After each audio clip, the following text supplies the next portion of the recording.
Hey everybody, I hope y'all are having a wonderful Good Friday on this beautiful but a little chilly day.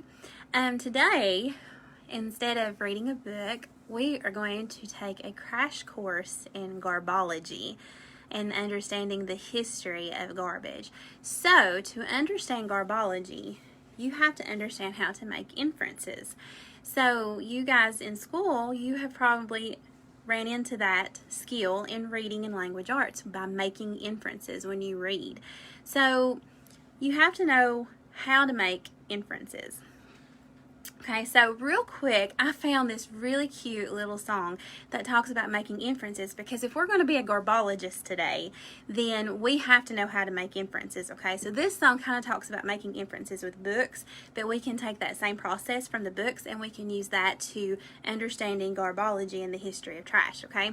So bear with me just a minute. This is to the tune of My Bonnie Lies Over the Ocean, okay? Sometimes when you're reading a story, the words are not all there for you. So being a good book detective will help you find any clue. Infer, fill in what's not in the book. Infer, it's taking a much closer look. Okay, so to infer, we are going to take clues from things, okay? So we're going to understand this little garbology thing before we go into the history of garbage, okay? So let's say that you had went to your neighbor's trash can and you looked in it, okay? And you find shaving cream. So what can you say about who lives in that house? You can first say there's a man who has facial hair. Okay, that's the first thing we can say, that a man lives there. Okay, what if you found math homework and maybe it was like counting or very easy addition facts? So you would say that there was a child there and that they were probably maybe preschool, kindergarten, or first grade. So if you found diaper and wipes there, you would say, hey, there's a baby that lives in that house. And maybe you dug a little deeper and you found that they were a size 5. So then you could tell that baby is a toddler. All right, so then you go digging a little bit further and you find that there are Girl Scout cookies in there. So you would say that not only was this child preschool, kindergarten, or first grade, but they're also a girl. If you find hair mousse, you know there's a lady who lives there and she has curly hair and she likes for her hair to be curly.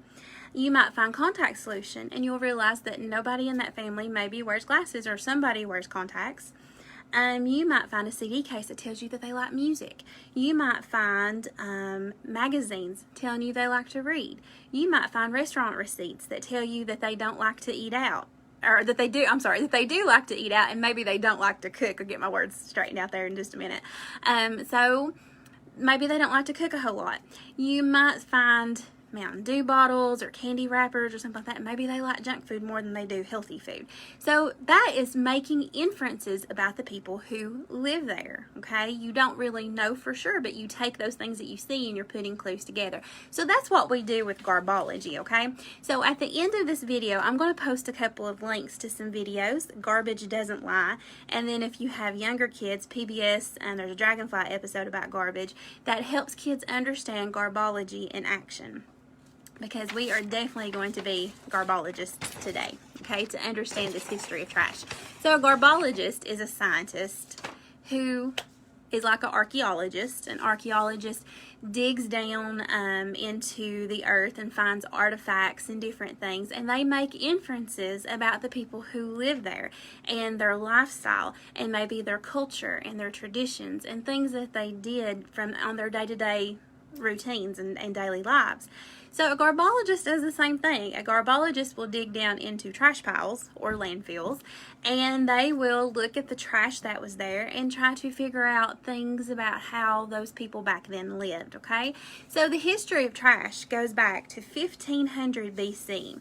The citizens of Troy dumped their trash in the streets. That's how they dealt with it. They didn't have convenience centers. They didn't have garbage trucks that came and picked up their trash. They just dumped it in the streets. And how they know this is that as they were digging down into the site of where Troy is at, they found the foundation of the city, but they kept digging to see what else was buried underneath. And they went 5 feet below that foundation that they found and found that there was another foundation. That was the original foundation to the city. And so they had realized that these people had dumped all this trash in the streets and then had built the buildings up as their trash pile got deeper, and then made a whole new foundation to the city. So it's really wild, but we've come a long way, haven't we?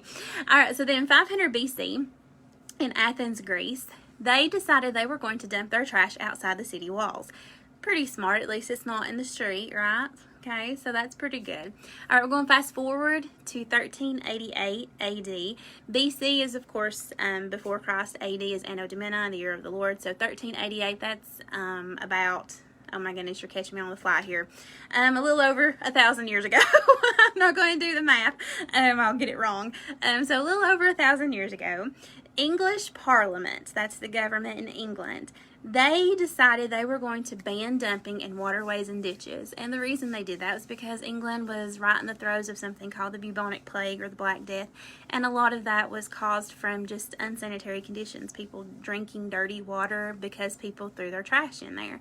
So they banned the dumping in waterways. In 1400 AD, the garbage was piled up so high outside the city gates of Paris, France, that when they were attacked, it interfered with their defenses. They were not able to protect their city like they needed to because there was so much trash.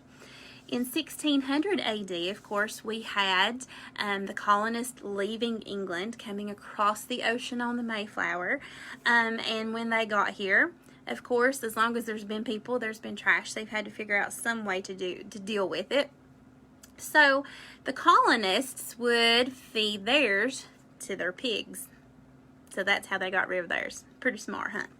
Maybe I need to get me a pig and feed my trash to it. All right, so in 1690, Philadelphia, with the help of Benjamin Franklin, came up with the first paper mill. And so they recycled paper and made paper from what little paper they had and old rags and old clothing and cloth and stuff. Then in 1700, 10 years later, of course, the cities are starting to boom just a little bit, and we have more people living in the cities than we do out in the countries, and so they had to have ways to deal with their trash. So there were people who came up with these jobs called rubbish carters. They went and picked up trash for people and disposed of it wherever it was they disposed of. Landfills hadn't come along just yet by then. In 1885, we had the first incinerator, which was in New York. So an incinerator is a place where your trash is burned, and they completely clean the gases, and so the gas that it comes out into the atmosphere is clean, and the only thing that is left behind is ashes, which they send to landfills so that they can bury their trash. So that first happened in 1885. That's a long time ago that those first came around. In 1895, we had the Apostle of Cleanliness, George Waring Jr. He came up with a group of people, 2,000 workers called the White Wings, who cleaned the streets and hauled trash to the dumps, incinerators, and into the ocean. They didn't realize, a lot of people think water's magic and that you throw stuff in, it just poof goes away, but it really doesn't. So, you know, I think they still had that mindset back then. I think there's people today who still have that mindset. Poof, it just goes away. It does, and it sinks to the bottom. And then people have to go and clean all that stuff out. In 1897, we had a picking yard, which is kind of like a landfill, sort of. But that's where they took their trash and they separated it. They had a place for paper, for metal, for carpet, for bagging, for twine, for rubber, and for horsehair. Because they used horsehair a lot back then for wigs and furniture and all kinds of different things. In 1904, we had our first aluminum recycling. In 1914, there were 300 incinerators that were burning trash throughout the United States.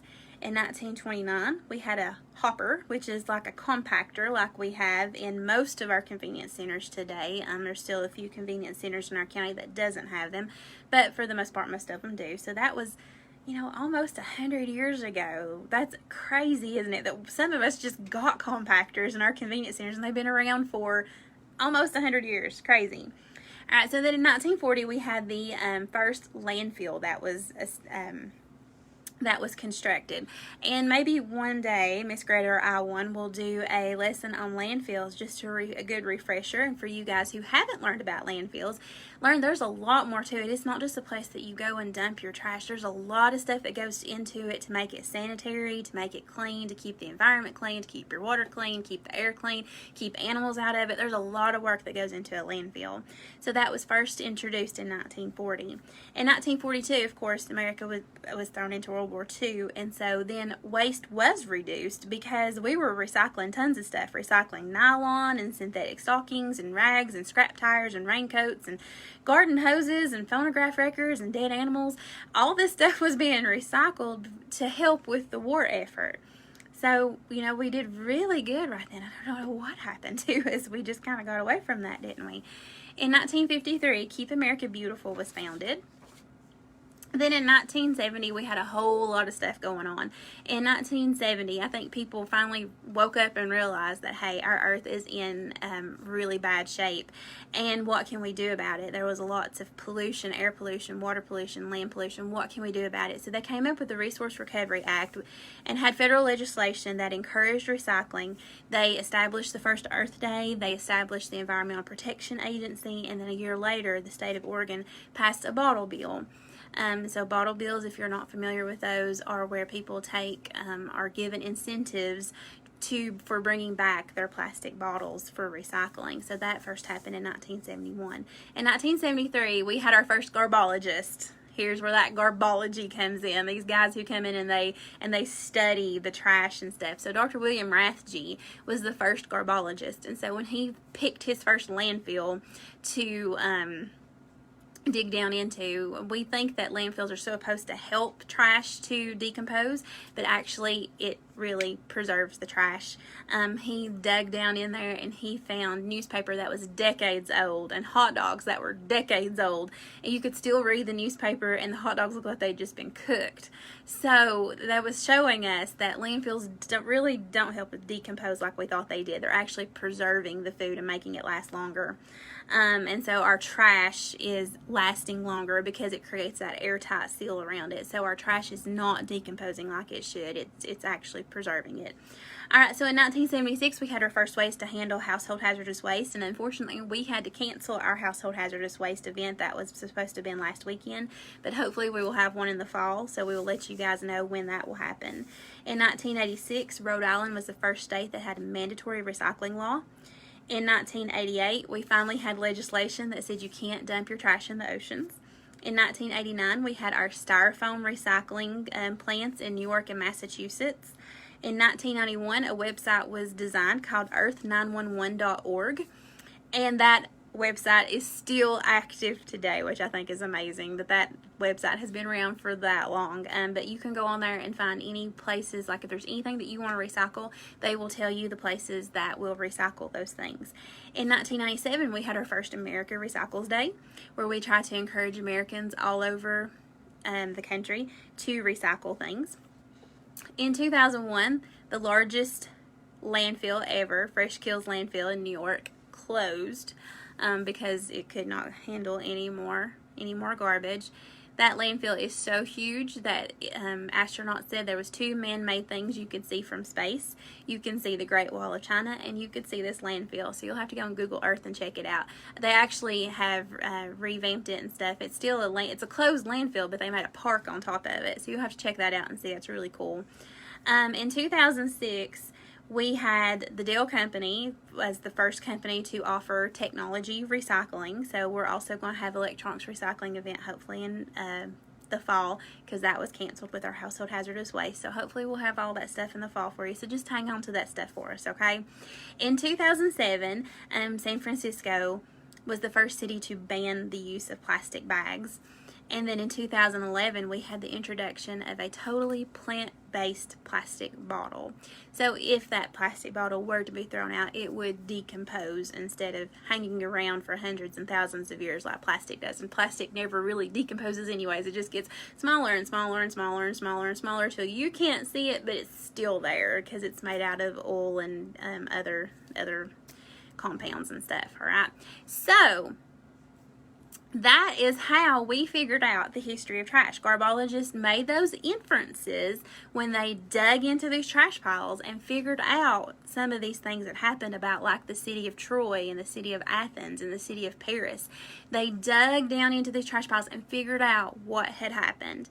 So I'm going to also post a worksheet at the end of this too, where you can pretend to be a garbologist, and maybe you could get your parents to take a picture of it and put it up and tell me what your inferences were about the trash that you see in that picture. Okay, but we are going to do a craft very quickly. Okay, so this is a super cute little craft. I made this with my daughter maybe a year ago or so. But anyways, we're going to take a toilet paper roll. And this is actually a paper towel roll that I cut, but whatever. So you're going to take a toilet paper roll and a pair of scissors, and you can use paint or markers, whichever you want to use. But we're going to make an octopus.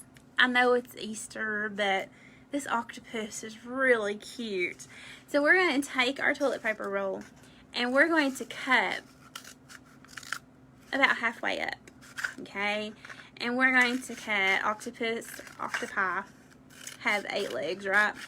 We may end up with more, I don't know. 1, 2, 3, 4, 5, 6, 7. Oh my goodness, let me find a bigger one here. Make 8. Okay, all right. So then you're going to take and you're going to flatten this all out. All right, just like that. Then take a pencil and roll the legs up so that they'll stand up like a little octopus, because you want this to be able to sit on the table when you're done. So let me do that real quick. And then I would either, if you wanted to paint it beforehand, you could. You just have to let it dry, but you could have painted it. I didn't paint mine because I didn't have time to let it dry. But you could paint it, or you could color it with markers. And then just go in, let me see, my daughter's been painting today. I'll paint a little face on it real quick. I've got paint sitting here. So I'll put me some little eyes. And I'll put me a little smile. And there's my little octopus that I made. How cute. So if you make an octopus and you want us to put it on Facebook, have your parents take a picture, post it at the bottom of this video, or send us a message on Messenger through Keep Cotton County Beautiful, or you can do my personal one, Mickey Henderson, or Miss Greta. I wouldn't care for you to do hers, Greta Carr. And we'll post it on there. And don't forget about our Funky Junk Art Contest that we just put up yesterday. You guys find something around the house that normally would get thrown away and make something really cool out of it. Just like we did this little octopus, and just like all the other cool stuff. If you need some ideas, we've got tons of ideas on our videos that we've done, because every day we have tried to do crafts and stuff with you all to give you some ideas and keep you guys busy. And if you need ideas, Pinterest has tons of ideas, or you may want to come up with something totally on your own. You might want to make a robot or a pig, or I don't know, whatever you guys want to make. Okay, so we're going to run that to the end of the month. And you can send the pictures to us. We're going to divide, hopefully we have enough people that we can divide it out into K through 2, 3 through 5, and 6 through 8, and we can pick a winner from each group. So I made an event on Keep Cotton County Beautiful's website, or not website, but Facebook page, I'm sorry, on Keep Cotton County Beautiful's Facebook page. So if you want to share that and let other people know, because, hey, who knows what the prize might be by the time, this is over with and we can get out and get something really cool to give you guys, okay? But we'll try to have prizes for people. So don't forget about that. I'll post the videos, and I'll post the Garbology worksheet, and would love to see some of your little crafts and stuff that you have done. So don't forget to do all that, and I hope you all have a wonderfully blessed Easter, and that you're safe and well and happy. We'll see you guys next week. Bye.